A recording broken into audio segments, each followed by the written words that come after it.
इस कहानी की शुरुआत आशा नाम की एक लड़की को दिखाते हुए होती है, जो कि अपनी कहानी बता रही होती है कि आज से 5 साल पहले जो सुनामी आई थी वह काफी भयानक थी, जिसमें कि पूरा शहर पानी में डूब गया और करोड़ों लोगों की जान चली गई। लोगों ने अपने लोगों और फैमिली को बचाने की बहुत कोशिश की, लेकिन वह नाकाम रहे और अब इस वक्त कुछ चंद गिने चुने लोग हैं जो बिल्डिंग की ऊंची छतों पर चले गए, जिसके चलते उन लोगों की जान बच पाई और इन्हीं लोगों में आशा भी शामिल थी। आशा काफी उदास है क्योंकि उसने अपनों को खो दिया था, लेकिन फिर भी वह अपनी हिम्मत नहीं हारी है, क्योंकि दरअसल पिछले 5 सालों से आशा एक तबाह हुई बिल्डिंग में रह रही है, जो कि इस सुनामी में डूबे हुए शहर के एकदम बीचों बीच थी। बिल्डिंग में इसके अलावा और कोई भी नहीं था। अब इसके बाद आशा छत पर आती है। इसने यहाँ पर काफी सारा बारिश का पानी जमा करके रखा हुआ था, जिसे उबालकर वह पिया करती है और अपने लिए कॉफी बनाती थी। इसके बाद आशा ने यहीं पर छिपाया हुआ अपना एक रेडियो निकाला, जिसमें वह अक्सर गाने सुना करती, जिससे उसे काफी अच्छा महसूस होता था। इसके बाद हमने पूरे शहर का एक बिगड़ा हुआ नजारा देखा, जहाँ पर अब सारी बिल्डिंग बंजर हो चुकी और इस हालात में आशा के लिए सबसे बड़ा चैलेंज था पीने का पानी, क्योंकि अगर यहाँ पर बारिश ना हो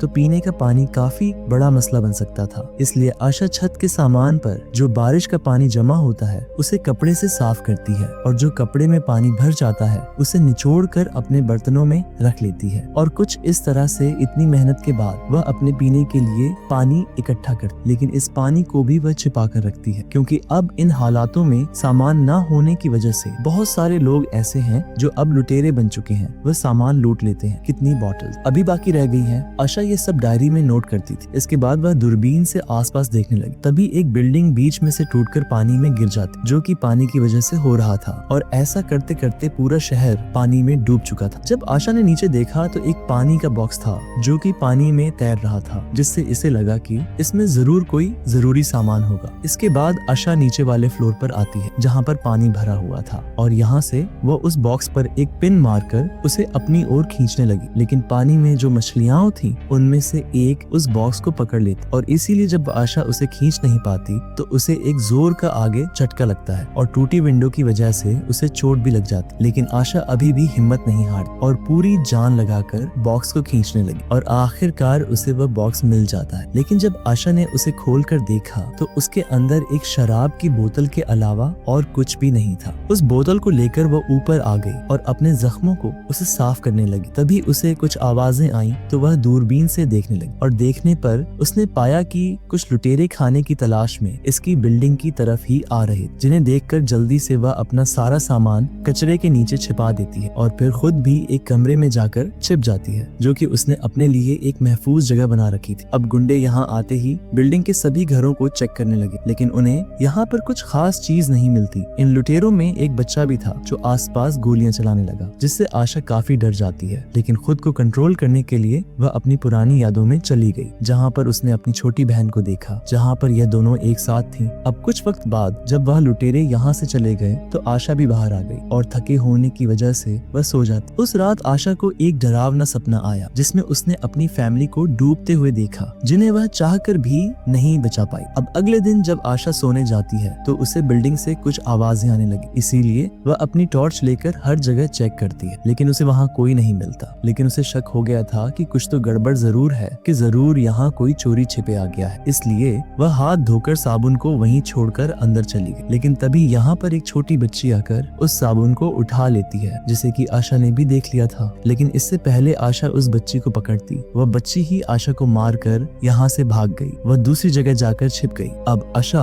अगले दिन उस बच्ची को ढूंढने के लिए निकल पड़ी। उसने देखा वह बच्ची दूसरे कमरे में सोफे पर सोई हुई है, लेकिन आशा सिर्फ उसे देखती है, कुछ कहती नहीं, ताकि उसकी नींद ना खराब हो। और इसके बाद वह अपना खाना बनाने चली गई। कुछ देर के बाद हमने देखा कि उस बच्ची ने आशा के रूम से बहुत सारा सामान चोरी कर लिया है। यहाँ पर उस बच्ची को आशा और उसकी छोटी बहन की कुछ तस्वीरें भी मिली। अभी वह बच्ची उन तस्वीरों को देख ही रही थी कि आशा यहाँ आ गई। अब आशा उन तस्वीरों को उस बच्ची से तो ले लेती है, लेकिन वह बच्ची खुद ही यहाँ से भाग जाती। अब आशा को कुछ समझ नहीं आ रहा था कि वह उस बच्ची के साथ क्या करे, लेकिन फिलहाल उसने इस बात को अपने दिमाग से निकाल दिया। वह बच्ची अभी भी नीचे वाले रूम में थी, जहाँ पर काफी सारा पानी भरा हुआ था, क्योंकि आशा को भी उस बच्ची पर तरस आ रहा था। तो वह उस बच्ची के लिए नूडल्स बनाकर नीचे लेकर गई। पता नहीं इस बच्ची ने कब से खाना नहीं खाया। यही सोचकर आशा उसे नूडल देने आई, लेकिन वह उसे नूडल्स नूडल्स नहीं लेती, इसलिए आशा नूडल वहीं रख के ऊपर अपने कमरे में चली जाती। उसके जाने के बाद वह बच्ची उन सभी नूडल्स को खा लेती है। अगले दिन शुक्रिया के तौर पर वह बच्ची आशा को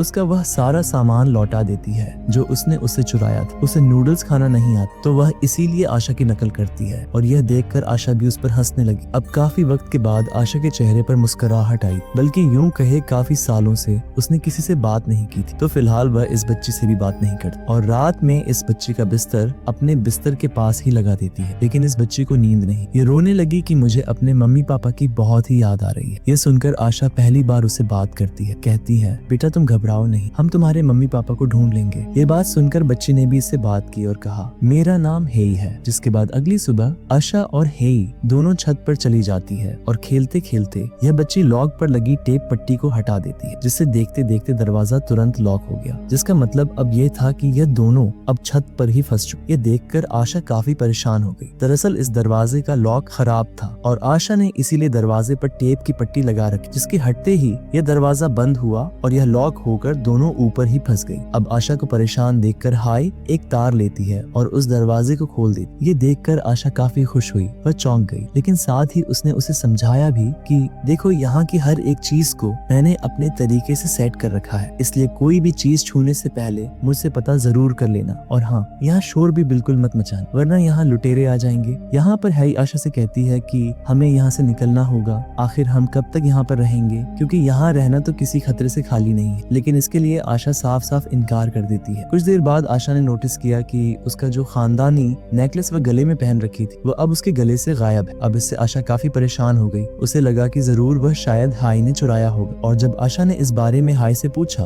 तो उसे काफी बुरा लगा कि वह उसे चोर समझ रही है। वह उससे नाराज हो गई और अपना सारा सामान लेकर बिना कुछ कहे दूसरे कमरे में शिफ्ट हो गई। अब सुबह में आशा ने देखा कि है पीने वाला पानी कपड़े धोने में बर्बाद कर रही है। इसके अलावा भी उसने और कई सारी चीजें बर्बाद कर दी, लेकिन क्योंकि वह बच्ची उससे नाराज थी इसलिए आशा उससे कुछ नहीं कहती। लेकिन उस रात जब आशा सो रही थी तो फिर से उसे डरावना सपना आया कि जब यह सुनामी आई थी तो कितनी तेजी से पानी उसके घर में घुस रहा, जिसमें वह डरी हुई थी और इधर उधर भाग रही थी। ये भयानक सपना देखकर वह बुरी तरह डर गई। वह चीखने चिल्लाने लगी, लेकिन हाई ने उसे जगाकर उसे हौसला दिया, जिससे एक बार फिर से यह दोनों बातें करने लगी। यहाँ पर आशा हाई को समझाती है कि यहाँ पर किस तरह से रहना है। सबसे पहले उसने कहा कि पानी को कम से कम इस्तेमाल करना, यानी पीने वाला अलग तरह से और कपड़े धोने का अलग तरह से। साथ ही तुम्हें बिजली से दूर रहना और रेडियो को धीमी आवाज में सुनना है कि अगर जोर से बजाओगी तो वह लुटेरे यहाँ आ सकते हैं। यहाँ पर हाई ने आशा से एक कमरे के बारे में पूछा जो पिछले काफी वक्त से बंद था। आशा ने उससे कहा कि इस कमरे से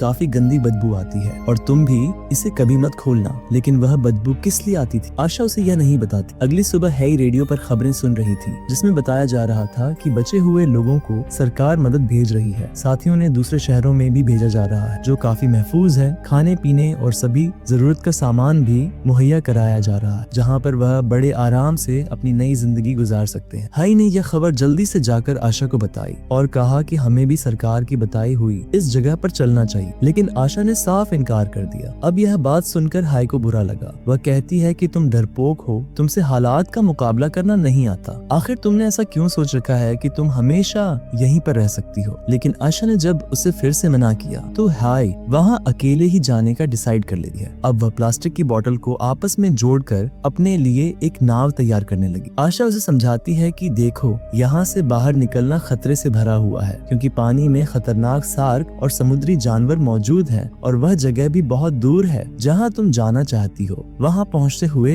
तुम्हारे खाने पीने और जरूरत का सामान खत्म हो सकता है और पानी में हम रास्ते भी तो भूल सकते हैं। जिस पर हेई ने उसे फ्लेयर गन दिखाते हुए कहती है कि देखो हमारे पास ये है, इससे मैं अपनी हिफाजत कर सकती हूँ। फ्लेयर गन देखकर आशा काफी घबरा गई। आशा उसे फ्लेयर गन छीनते हुए कहती है कि तुम गलती से भी इसे चला मत देना, वरना लुटेरे इसे देखकर यहाँ पर आ सकते हैं। अब क्योंकि आशा ने हाई के साथ काफी शक्ति से बर्ताव किया था तो कुछ देर के बाद वह उससे माफी मांगते हुए प्यार से समझाने लगी कि देखो आज से पहले मैंने कई बार यहाँ से निकलने की कोशिश की लेकिन कभी कामयाब ना हो सकी। ये बात बताते बताते उसे अपनी बीती बात याद आने लगी, जहाँ पर वह फैसला कर चुकी थी कि वह अपना घर छोड़ देगी, क्योंकि उसके पेरेंट्स घर में लाई हुई चीज सबसे पहले उसकी छोटी बहन को देते थे, जिस वजह से इसे भयंकर गुस्सा आता और अपनी बहन से यह बहुत जलती थी। यही वजह थी कि उसका स्वभाव उसके उसके माँ बाप के लिए भी अच्छा नहीं था। वह अपनी माँ बाप की यह हरकतें देखते हुए काफी तंग आ गई थी। छोटी बहन को ज्यादा अहमियत देने के चलते हमेशा उसके पेरेंट्स से उसका झगड़ा रहता, इसीलिए वह एक दिन घर छोड़कर निकल गई। लेकिन तब आशा की बहन ने उसे रोका। फिर प्रेजेंट टाइम में आशा ने देखा कि उसके गले से उसका